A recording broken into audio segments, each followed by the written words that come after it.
खबर दें आपको फिलिपाइन से, जहां शदीद ज़लज़ले के झटके महसूस किए गए। गैर मुल्की खबर एजेंसी के मुताबिक 6.8 शिद्दत के ज़लज़ले का मरकज़ मिंडानाओ से 49 किलोमीटर दूर था। ज़लज़ले के शदीद झटकों के बायस भगदड़ मच गई।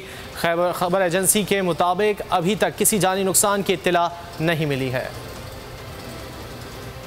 ज़लज़ले के शदीद झटकों के बायस भगदड़ मच गई। फिलिपाइन में शदीद ज़लज़ले के झटके महसूस किए गए।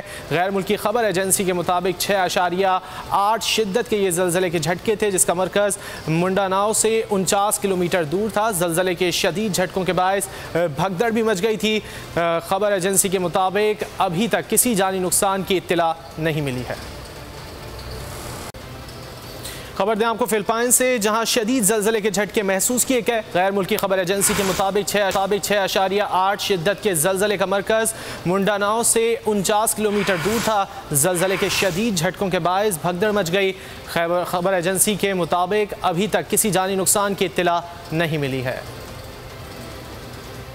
ज़लज़ले के शदीद झटकों के बायस भगदड़ मच गई। फिलिपाइन में शदीद ज़लज़ले के झटके महसूस किए गए। गैर मुल्की खबर एजेंसी के मुताबिक 6.8 शिद्दत के ये ज़लज़ले के झटके थे, जिसका मरकज़ मिंडानाओ से 49 किलोमीटर दूर था। ज़लज़ले के शदीद झटकों के बायस भगदड़ भी मच गई थी। खबर एजेंसी के मुताबिक अभी तक किसी जानी नुकसान की इत्तला नहीं मिली है।